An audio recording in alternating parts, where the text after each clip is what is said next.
Dickinson, welcoming you to a new series of programs on Indians. Most of us in western Washington are familiar with baskets such as these. This particular one was woven probably some 50 years or so ago by one of our own local Indians. But I wonder how many of us know much more about our Indians than the craft objects which we see. During the next 7 weeks, we're going to have an opportunity to hear a great deal about many aspects of Indian life. And our guide through Indian lore will be Dr. Erna Gunther, one of the world's foremost authorities on Indians. Tonight, we're going to be visiting an Indian village as it might have been some 100 years ago. But before doing so, we'd like to tell you just a little bit about Dr. Gunther. She is professor of anthropology at the University of Washington and former director of Washington State Museum. She has set up many outstanding exhibits on Indians, some of which you may have seen at Rocky Reach Dam and at the Seattle World's Fair. She's also the author of many recognized and famous books on Indians, the most recent of which is just about to be published. And now let's take a look at the diorama which we saw at the very beginning of our program. This is a picture, a cutout picture, hand-painted and designed by Mr. and Mrs. Harold Keeler of the Thomas Burke Memorial Washington State Museum. They designed this diorama especially for this series after a great deal of painstaking research. And many of the details that we're going to be examining indicate many of the little-known aspects of Indian life. Dr. Gunther, where might a village such as this one have been located around Puget Sound? How did they choose the sites for the villages? They usually chose a site which had a nice smooth beach so that they could launch their canoes, a site which had a sheltered cove so that the storms wouldn't reach those canoes or their houses. They also wanted a place where they had fresh water, a creek or a little river running into the sound. And when they found all of those, then they would put their winter village there, because, you know, they had two villages, or rather they had a village and then a summer camp. And in the spring, the Indians always moved. So they were only in these villages in the winter. And then they moved inland away from the winds of the water? No, they lived in these villages along the shores in the winter, but then in the spring they went after the salmon runs, and sometimes they did go a little ways up the river, but they went either to a place on the sound where they could get the fish readily, or to the mouth of the river where the fish were coming up the river. You know, I think many of us, when we think of Indians, automatically think of teepees and totem poles, and I notice that both of these items are significantly lacking in this village. Exactly. The teepees are missing because, you know, teepees are covered with skin, and in our weather, with a great amount of rain in the winter, a teepee just wouldn't last. And totem poles belong to the Indians further north on the coast, but not the Indians down here. They make totem poles now because there's been enough pressure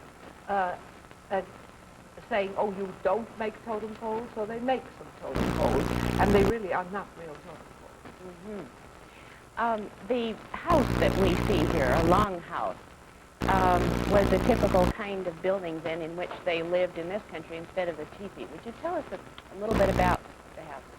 Yes, certainly. The houses are very interesting. In the first place, they're very large, and they always contained a good many families. And these families lived each in a section of the house. That is, it was almost like a bungalow court without real walls in between. These houses were usually built by a group of men, very often brothers or cousins, and then they and their families would live in them.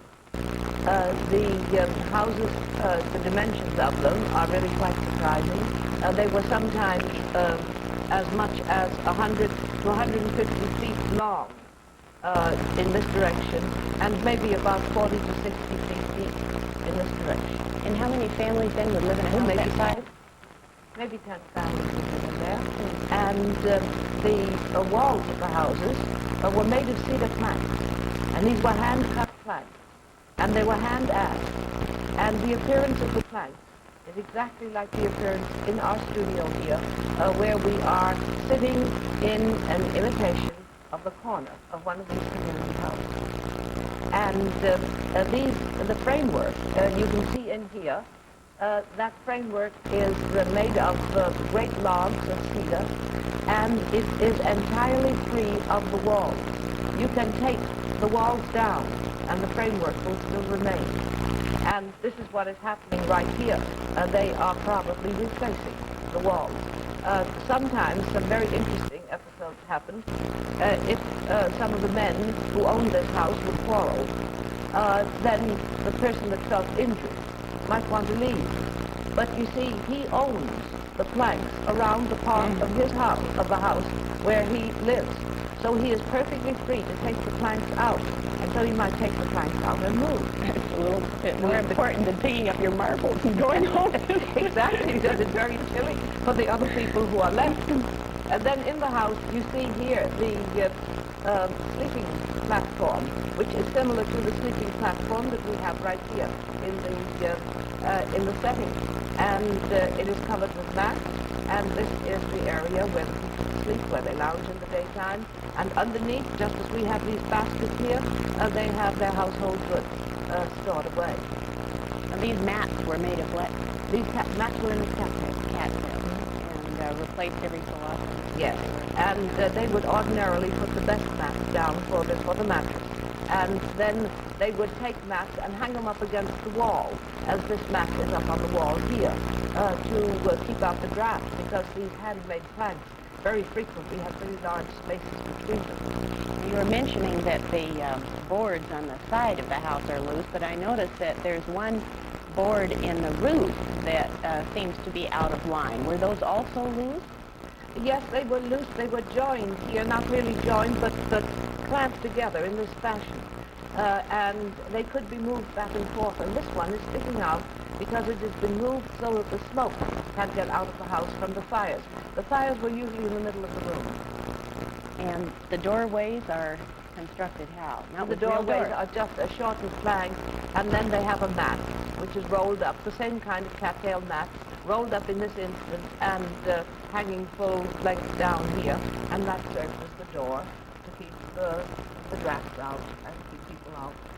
Well, let's talk a little bit about the people that lived in these houses. Did they live mostly inside or outside? Mostly outside. The Indians did the reverse of what we do. You know, among ourselves, people sometimes say, "Oh, I've been out for several days." Well, this would never happen in an Indian community. They would stay outside until they had to go in. The inside of the house was a place of refuge, a place of shelter, but it was not a place to stay if you didn't have to. And for that reason, this woman is sitting here by a fire, and she is cooking. And she is cooking in a basket similar to the one that you had on your lap when we started the program. And that basket is watertight. It's woven very closely, and her basket here has probably had lots of water in it and lots of food, and the water makes the elements swell, and then it becomes quite watertight. And they don't wash these too often, so that the bits of food also help to fill up the crevices. And these baskets are very tight. Now they cook in there by taking stones, putting them in the fire, and heating them red hot. And then they would pick them up with a pair of tongs and lift them into the basket which had the food and water in it. And they would change the stones as often as was necessary to keep up the temperature so that the food would boil. Now, one great asset was that it never boiled enough to boil all the vitamins. We boil them away because we leave things cooking too long. But these people really couldn't raise such a temperature, and also they didn't leave it that long. Well, speaking of the cooking pot, what were some of the kinds of foods which they ate? Oh, they ate salmon, of course, great quantities of salmon. They ate lots of clams. For instance, here is a pile of clam shells. This is another thing they would do on the beach. If the weather is good, they would sit on the beach and eat their clams instead of taking them indoors and then taking the refuse out again. And piles of clamshell like that very frequently indicate to us that there's been an Indian village in that place. So this would be one way that you could spot spot them. That's the way we spot them to do our archaeology. Do you find details of Indian life by digging down into these piles sometimes? But they were very frugal. A woman might lose a knife, a stone knife. There might be some of the remains of a half-burnt pair of tongs, things of that sort. But really not a great deal, because after all, unless they definitely threw it away, it would never get onto this pile of clamshells. Now, other things that they cooked in there were they cooked salmon. They would boil the salmon, and then very often they would put berries with it. And they also boiled berries partially, and then made cakes out of them, and poured some fish oil on them and put them away to season. And they would boil venison if they had it. They would boil ducks. They didn't roast ducks the way we do. They boiled them feathered and all. And they're not a very pleasant sight when they got them out of the pot, but they relished them very much.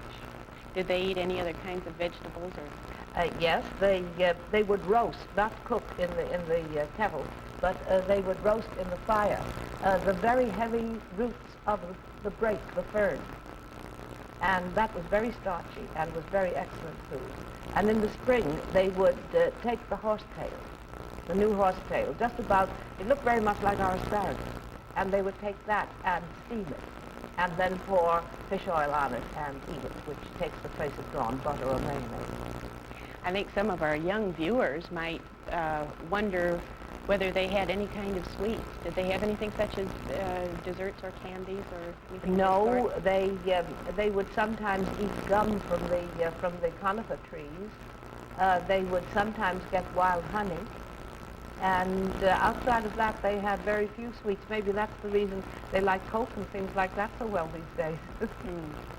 Well, they were probably much healthier and hardier as a result. Now, speaking of their hardiness, I think it is quite clear that they are not very heavily clothed, and I'm sure the climate of the Northwest has not changed that much.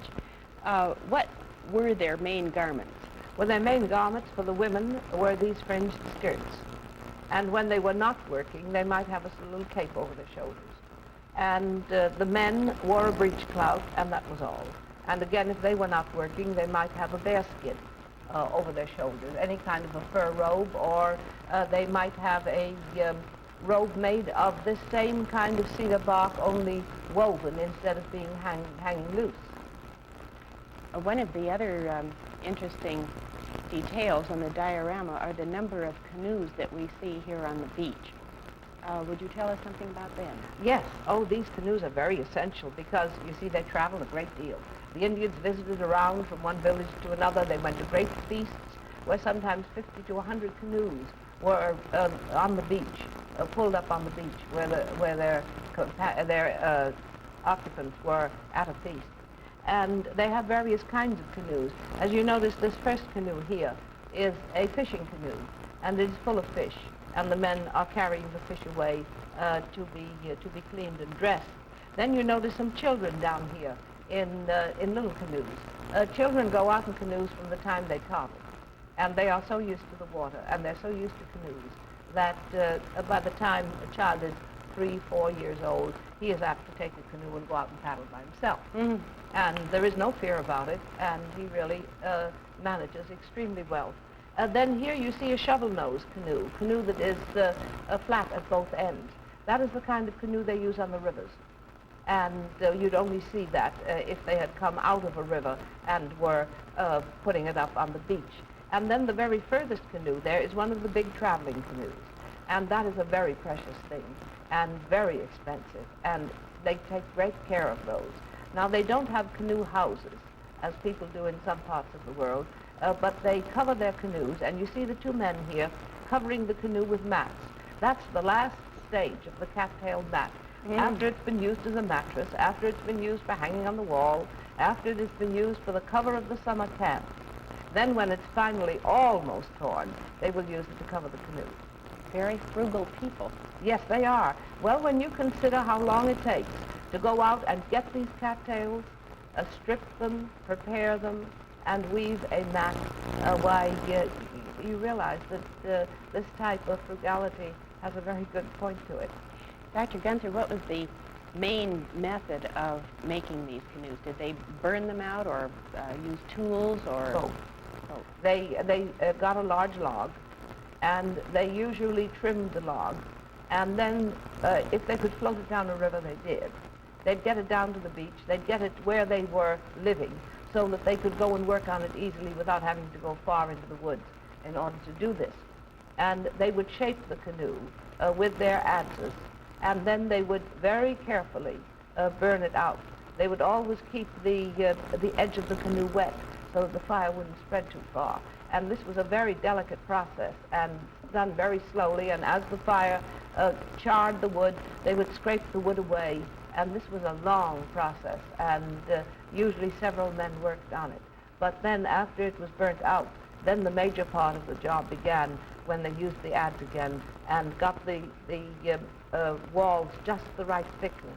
They would put a plug in to measure the walls and get them just the right thickness. We've mentioned this word adze several times so far. Would you describe this instrument a little bit and how it is used? I think it's well, an adze looks like an axe, except that the blade goes down this way, and it has the handle here, and the adze is used with a backward stroke. That's the way all these nice ripples in this wood are made, and there are adzes of many sizes according to what they want to do. If they are roughing out a canoe at the very start, they have the biggest, heaviest adze that they can get. And if they are doing very delicate work on, say, they have a small bowl which they are hollowing out, they make it just like a canoe, except they would use smaller tools and smaller adze. I think it's most interesting, the comparison between our present tools, in which even a small boy, when he's given his first jackknife, is cautioned always to whittle away from himself. Yes. And even the children learn to have such control that they can use the adze toward themselves without ever. Well, but you see, the blade is really protected. I mean, when they have this downward stroke, they would never hit themselves with it because the wood would stop them. Mm-hmm. You see, a knife, you're apt to catch your finger with it or something like that. An adze is really a very safe tool. Well, speaking once more of the canoes, I think today still one of the most competitive sports that the Indians engage in are canoe races among the tribes. Now, did those exist to the same extent this long ago? Oh, yes. Canoe races have always been very, very popular. And when they had gatherings, like their great feasts and so on, canoe races were very often part of it. And, of course, every group rooted for their own canoe and very often placed bets on it. Well, speaking of sports, brings us to the topic of recreation generally. And what kinds of things did these people do for amusement? Well, we have several examples right here in the diorama. Here's a boy sitting carving. That is recreation in a way. This is not a job. This is something that he likes to do. Here is a youngster playing with a dog. Animals were always around the camp. To be a really true scene, Indian scene, this diorama hasn't got enough dogs in it. It should be full of dogs. I mean, half a dozen dogs around all the time, and they're always picking up the scraps. They are really necessary. They clean up a good deal of the refuse, which is up between the dogs and the seagulls. The beaches keep fairly clean, you see. And then the children play on the beaches, and they play with all things. Like, for instance, here is the kelp. They play with that. They play with the seaweed. They will take seaweed, which is dry, and take pieces about this long and set them up in the wind. And each child knows which piece of seaweed is his, and then they will see which piece of seaweed flies to a certain goal the quickest with the wind. There are many games of this kind that they play. They have balls. They also do a good deal of hunting. They shoot small birds. Among the Indians, you don't have the sentimental feeling toward birds, which we have. And the children very frequently have pets, which unfortunately are not too well treated. But they are interested in them. And I lived in an Indian village one time when they had a small seal pup. And it was really very sweet. Those youngsters were very good to it. They fed it with a nursing bottle, and this seal pup would drink milk. Oh, you know, a 3-4 drafts, and the nursing bottle would be empty. They'd fill it up again, and it was really very amusing to see this little seal. And then one night he swam away.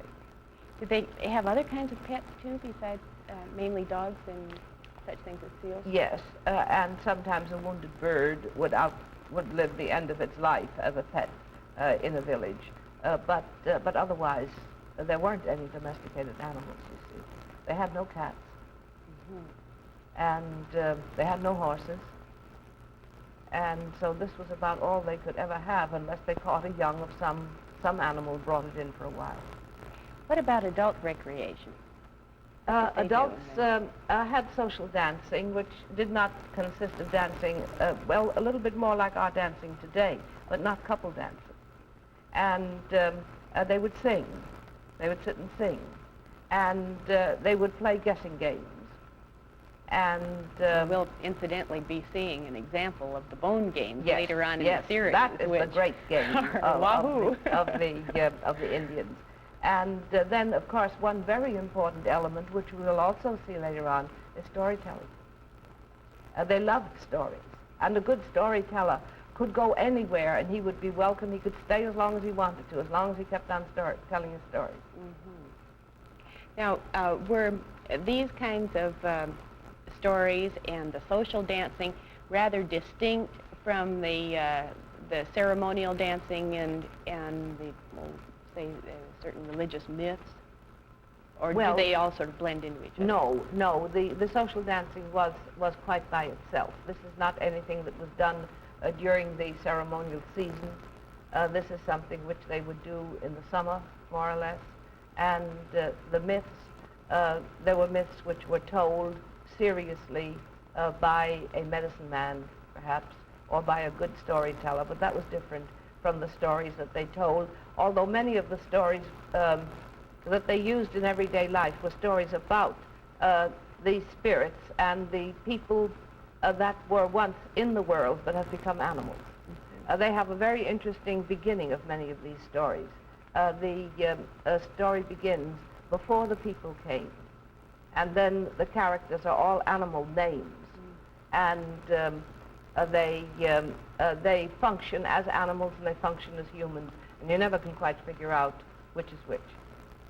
As long as we're talking about stories, there is also the educational kind of story. Also, some examples of these we'll have later on in the series. But of course, the Indian children didn't have any schools. So how were they taught? They were taught by their grandparents. The grandmother and the grandfather were very important factors in the life of Indian children. And they would tell the children stories that had morals to them, teaching them how to behave. And whenever an Indian child did not behave well socially, people would sort of shrug their shoulders and say, well, it's too bad. He just didn't have a grandmother. It was the grandmother who taught him how to behave. And after all, that was the most important factor in life, was to know one's position and one's relationship to everybody else in the community. Meanwhile, then, what were the children's mothers doing? Children's mothers were out getting berries, digging roots, cleaning fish, going out to the fish camps with their husbands to get fish, and they were tending to the economic business of the tribe. Dr. Gunther, obviously they didn't have any corner store to go to, and so they made many of their own things. But did they, in this area, engage in any kind of trade as long as 100 years ago? Oh, yes. The Indians always traded because there were always areas where something was better than somewhere else. For instance, in fish runs, there were some very good kinds of salmon in one place that didn't run someplace else. So people would go there and trade. For instance, one old lady told me that her granddaughter had married a Quinault. She was very pleased about that. So now I can go and get some blueback salmon there. She was welcome there. She had a place to go, and she could go and trade for this blueback salmon. Very often, a woman would get a very good collection of baskets of berries and she would bring them into the village and trade them. There were some women who made baskets better than others, and they could trade those. So there was a great deal of trade, and not only within the village, but when people gathered at big social gatherings, they would all bring their surplus. And it was just like the old-fashioned fair or the old-fashioned market where things were brought in, and they would bring things in and trade them. Well, did each area have certain crafts that were typical of their region? Not exactly. They all did the same crafts, but the difference was in the style, so that you could recognize, for instance, the basket that you had on your lap. That could only come from Puget Sound. It wouldn't come from anywhere else. However, a basket like this one here, which is a carrying basket, that one, in its style, could come from almost anywhere on the northwest coast. You couldn't place that in any local area. Then there were certain designs which were used by some people. For instance, the Skokomish, the people on Hood Canal, they had a very soft basket, and they had a little border of dogs around the top, which was characteristic of them. Other people didn't do this. And in this way, people in museums recognize where the baskets come from if the person who has brought it to them doesn't know. And at the same time, people would sometimes say, but I bought the basket in such and such a village. And then I would say that may very well be, but it was traded in there. Did they, in these days, make ornaments and decorations such as shell necklaces and bracelets as they still do today? Yes, they certainly did, and they made them of dentalium shell, you know, that very fine little tooth shell, a long, slender shell, which also was used as a sort of an incipient form of money. But it was much more important as decoration. And women would make earrings and necklaces of that, and sometimes headbands of the dentalium, which they wore for ceremonial and social occasions. And other kinds of shells were also used for necklaces. Then sometimes a medicine man would wear a necklace of pieces of bone about this long that were carved, and he would have them hung on a thong, and he'd wear that as a decoration. What about the weaving? Did they wove mountain goat wool blankets, and they also wove cedar bark capes. Those were done a little more to the north, but the mountain goat wool blanket, like the one which is back of you there, is a typical blanket for Puget Sound. Well, we're going to be most interested in hearing the details of how they worked with some of these crafts in later programs. We'll have some good examples of all of them. And we will certainly be most interested in hearing further details about various aspects of Indian life with you, Dr. Gunther. We'll hear some Indian stories from Dr. Gunther's guests. We'll be having guests who will describe contemporary Indian life. We think you'll enjoy the series, and we hope you'll be with us every week as Dr. Gunther takes you through Indian lore.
Today we have 3 representatives of Indian tribes of Western Washington to tell us some stories that belonged to their own people.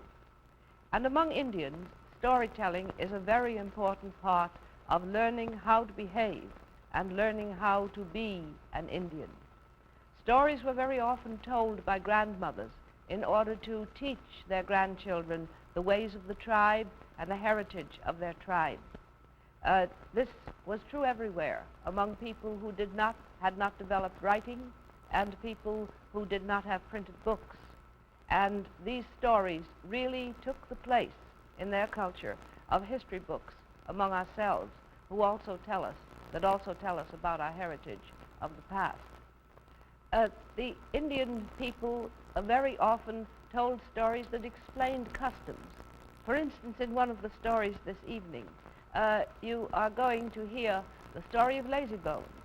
Lazy Bones didn't conform to the customs of the culture, and so she was trained in order to learn how to behave.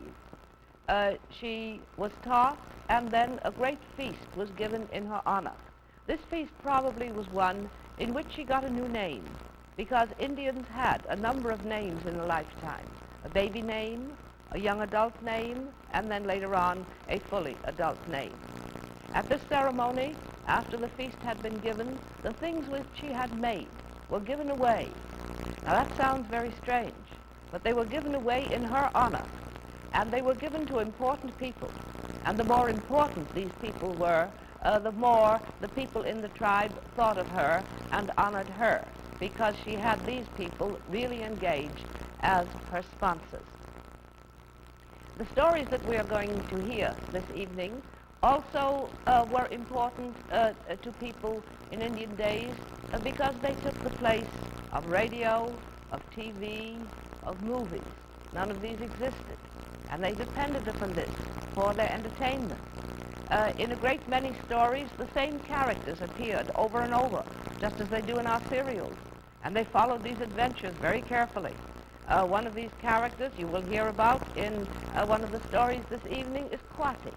Kwati was known to many of the tribes, sometimes under different names, but his adventures were always ones that were exciting, that led him into trouble, and he usually managed to come through because you knew he was always going to be in another story. And just with our serials, too, you know that they never can kill everybody off because they have to have enough people left for the next tale. Now, one of our very important storytellers in the Northwest is one of my very good friends, Mrs. Ada Markiston. Mrs. Markiston is a member of the Makah tribe at Near Bay. It's a town at the very far end of the Olympic Peninsula in Washington. Mrs. Markiston told me many of these stories at various times, and she told me always that they had been told to her by her grandmother. She grew up with her grandmother, which is another very interesting Indian trait. And she heard stories there that her grandmother knew from the long, distant past. In years since then, Mrs. Markiston has told these stories to her own grandchildren. And I think it is wonderful with her to share them with us here tonight. She is going to tell you the story about how a song was strong enough to change the weather.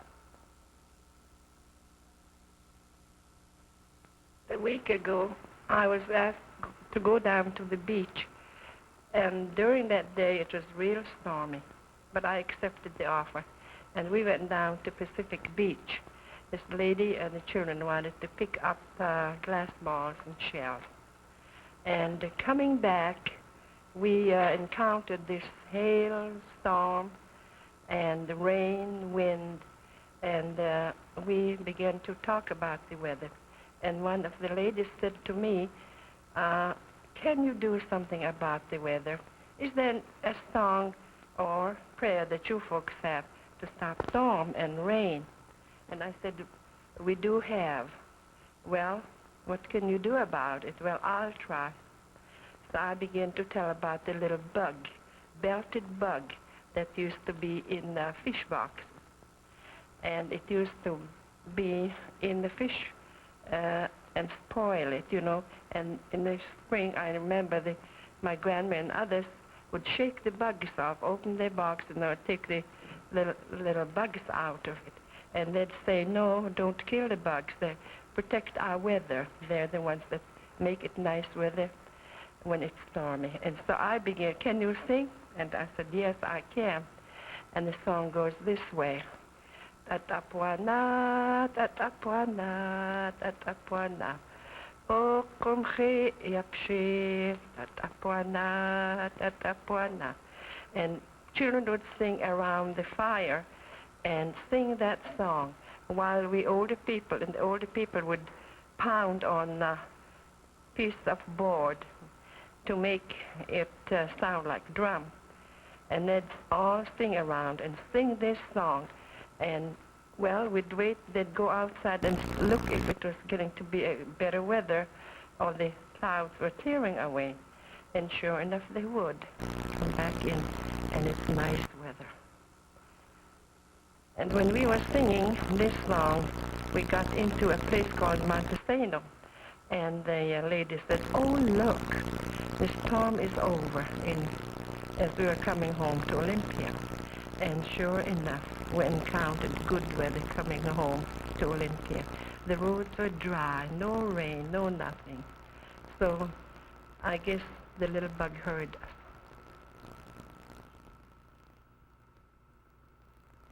The story which you just have heard relating to the weather is a very important one in Indian life, because weather is important to Indians. It is important in food gathering. For instance, if it is stormy, they can't go out fishing, and they cannot go along the beaches and dig clams. Sometimes if the food supply is short and a storm comes at a crucial time, it is very important, and weather songs are needed for just such occasions. Now, our next storyteller is going to be Joe Hilaire. Joe Hilaire is a Lummi Indian who is now living over at Suquamish, and he may be known to you also as a carver of totem poles. He carved the pole which we sent to our sister city, Kobe, in Japan. And as well as being a carver, Mr. Hilaire is also a fine orator and an excellent storyteller. And here, in recorded form, he has told us the story of the little crabs. Story of the rock and the little crabs that abound along the shores of Puget Sound goes like this. The rock was the grandmother, and the little crabs that live under these rocks along the shoreline are her grandchildren. A great storm started to blow, and the waves beat upon the shore, and Grandma Rock began to lament because of the awful shock coming upon her head. And so she began to sing, hoping that the wind and storm would abate. Witawata, witawata, witawata, witawata, nislala nukta, nitbachayasi.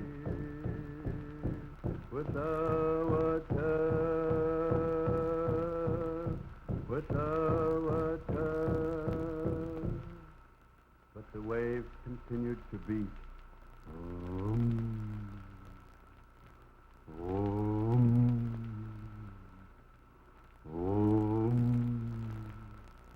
So she continued to sing. Witawata, witawata, witawata, witawata, nislala nukta, nitbachayasi. Witawata, witawata. My dear little grandchildren, one of you should go up to the top of my head and see if the storm is quieting down. So hurriedly, the oldest one of these little crabs hastened outside and out from under the rock and started to climb. As he got about halfway up on the side of the rock, the wave struck him and knocked him down, and he came tumbling in again. So Granny had to sing her song again. Without her, without her, without her, without her, Miss Helena, Miss Society. Without her, without her. One after another, the little crabs took their turn to go up and see if the storm had abated. But each time they came tumbling down until the last tiny crab made its little effort to go out and see. And lo and behold, he was able to get right on top of the stone, the great rock, his grandmother, and look out on the beautiful calm of the sea. And so he came back and told his granny that it was a beautiful, calm day. And so all the little crabs came up on top of Grandma's head and looked on the waters, and they saw the dry particles of sand floating on the surface of the water. And they were happy that a beautiful day had come. So they would mock the sound of the waves. They would say, "Vroom, vroom, vroom." That's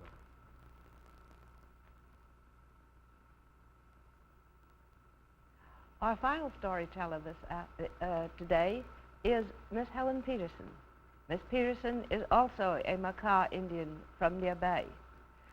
She has told stories very often to children there, and she has also told stories in the library at Port Angeles, where she is one of the favorites of the children's storytellers. Miss Peterson belongs to a very important family among the Makah, and she heard in her family circles many of the great stories which belonged to their tribe during her childhood, when some of the old people were still alive, who were really the fine storytellers of the old days. Helen Peterson also has another very interesting activity. She is in charge of the arts and crafts shop at nearby, which is run by the Makah women. She's very active in this and gets baskets there, which many of the tourists buy. And the tourists coming into this shop possibly get a closer feeling about the spirit of the village at nearby and of the Makah people in general by having visited this little shop, which is on the main street and which is entirely run by Makah women. Now, the story that Miss Peterson is going to tell you today, the first one, is about this character Quati that I spoke about before.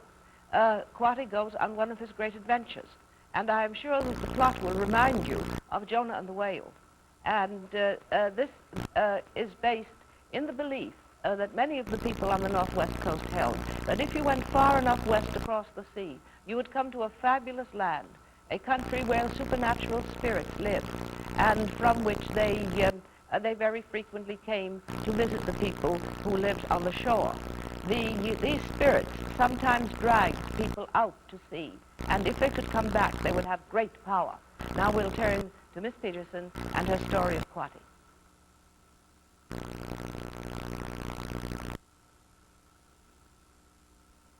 I'd like to tell you a story about Quati and the monster.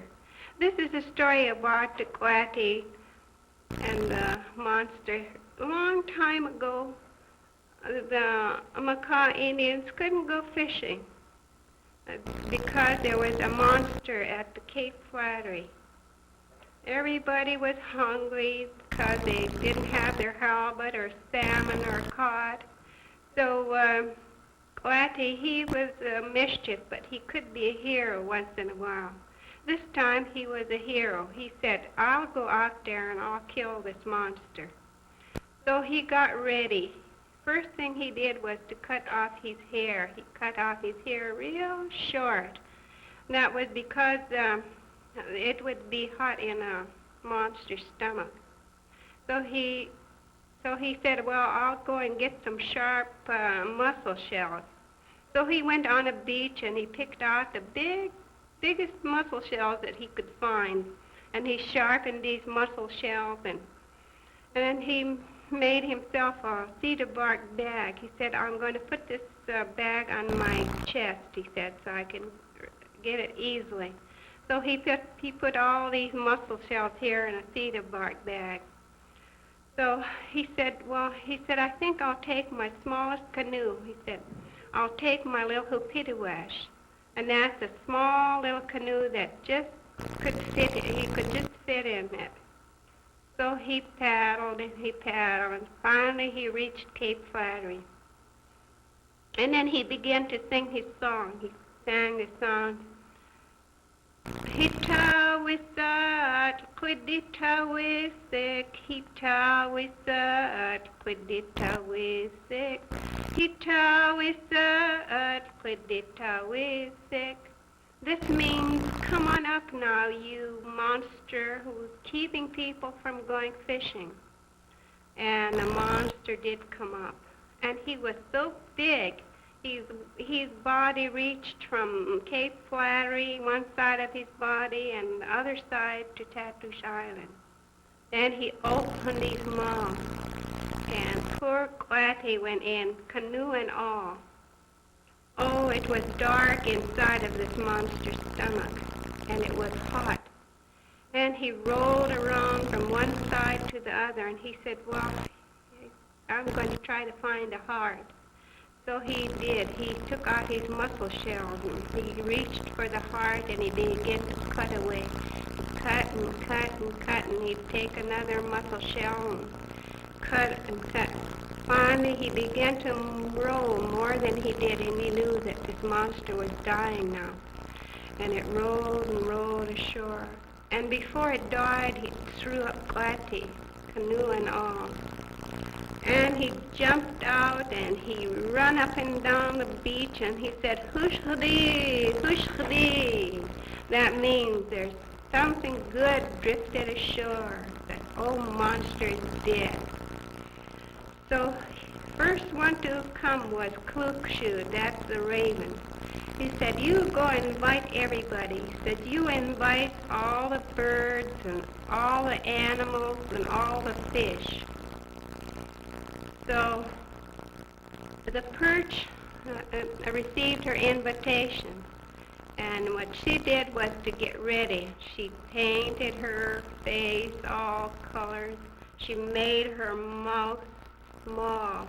That's why the perch's mouth is small. Oh, she took a long time to get ready. Finally, when she was ready, she came down and she said, where's my share? Because there was nothing but bones left. Oh, they said, there's no more. You should come when you're invited. When you're invited, you should come right away, or you will get left. That's a lesson. When you're invited to a party, why, come right away and don't wait. Well, Quatty conquered again, and the monster is dead. And I am sure that the macaw children enjoyed this just as much as English children long ago, enjoyed the stories of St. George and the dragon. Now, Miss Peterson is going to tell us a second story, and this one will be quite a different one. This is the story of Lazy Bones. As I said before, very frequently there were people in a village who did not conform, who didn't do things the way everybody else did. And so Lazy Bones had to be taught to do the things the way they were supposed to be done by the tribe. And this is the kind of story which was told for the moral effect that it had to teach children that they must do as other people do if they're going to be part of a living society and of a community that has to function together. So now let us have Helen tell us the story about Lazy Bones, the girl who used to be very dirty, who used to have long hair and she didn't comb it, and she wouldn't take a bath, and so finally she was forced to learn to do these things so that she could become an accepted member of the society in which she lived. Helen Peterson will tell us the story of Lazy Bones.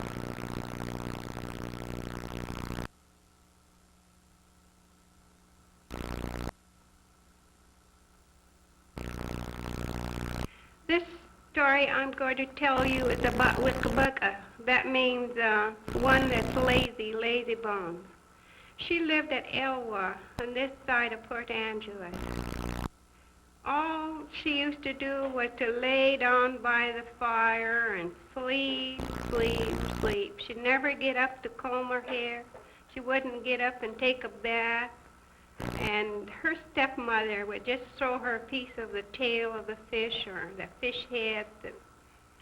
And nobody cared for her because she was lazy. Because the boys and girls used to be taught to get up early in the morning. They used to tell them, now, if you don't get up early in the morning before sunrise, you're going to be poor. So poor Wickabucka, nobody liked her because she slept all day long, never get up to wash her face. She didn't know how to do anything. She couldn't make baskets. She didn't know anything. So pretty soon she began to feel bad how she was treated. She walked, went to the Lake Crescent, and she sat down there, and she began to cry. And her tears over there at Lake Crescent are her tears. The waterfalls there at Lake Crescent are her tears. She was crying, and pretty soon she heard this noise. She looked up, and there was those wild swans. And the leader said, "What's wrong with you? What's the matter? What are you crying for?" And she said, "Nobody loves me. They said I'm lazy and I don't know how to do anything. Nobody cares for me." And they said, "Well, why don't you come with us? Why don't you get on my back? You close your eyes and don't you open them." So she closed her eyes, and she was willing to go. So she closed her eyes, and they began to sing. Kuai, kuai, hi, hi, Sasania wa, tum, tum, tum, tum. Kuai, kuai, hi, hi, Sasania wa, tum, tum. Pretty soon they reached a place way up in the Olympic Mountains.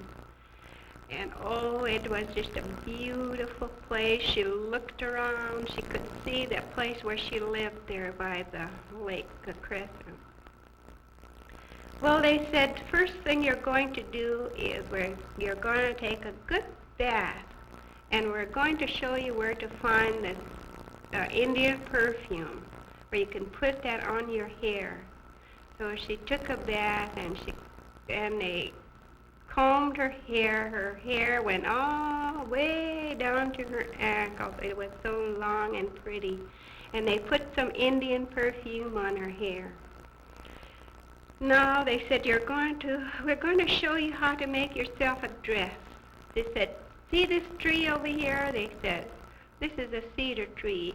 And we'll show you how to take these cedar strips off the tree, and you can make yourself a garment out of the inner bark, and out of the outer bark you can make yourself a headgear.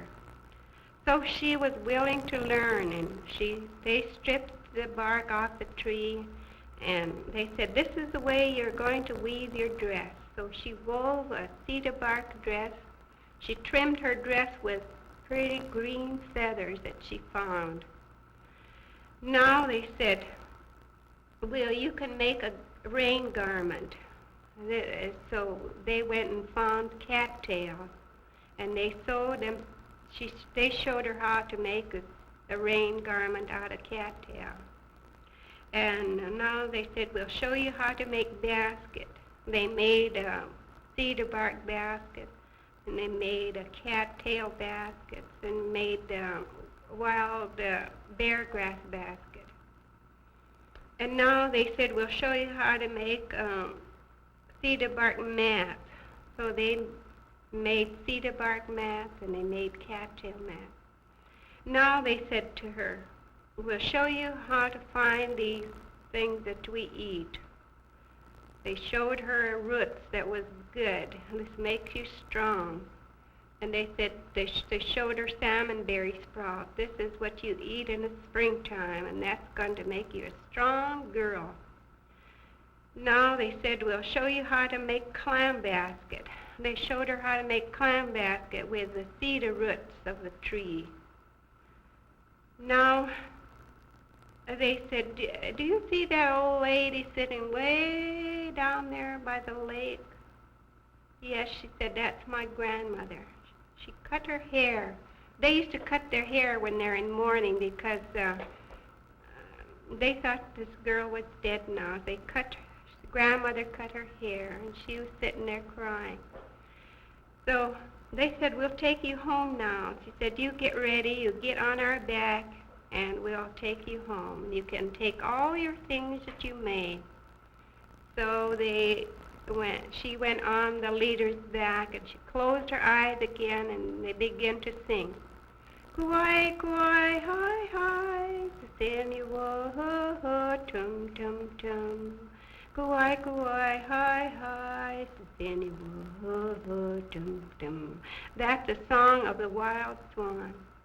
Finally, they reached there. They said, you're home now, and you're ready.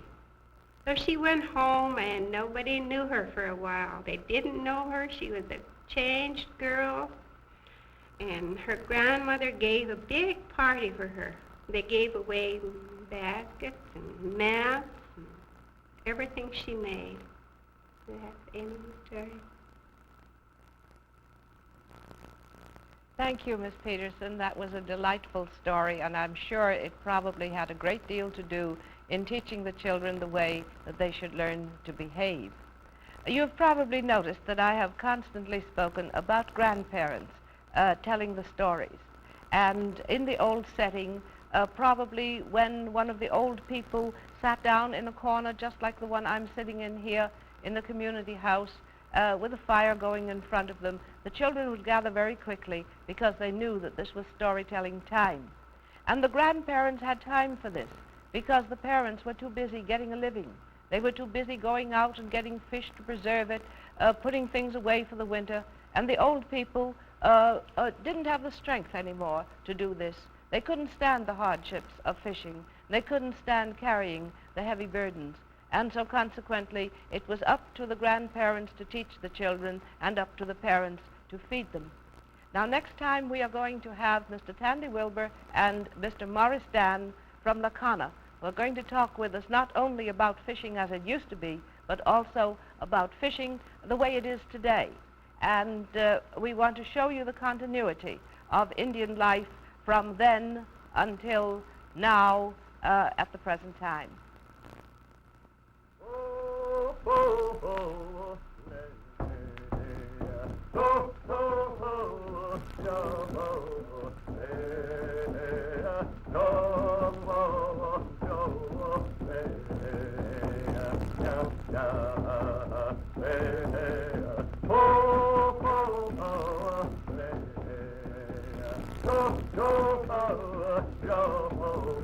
Hey.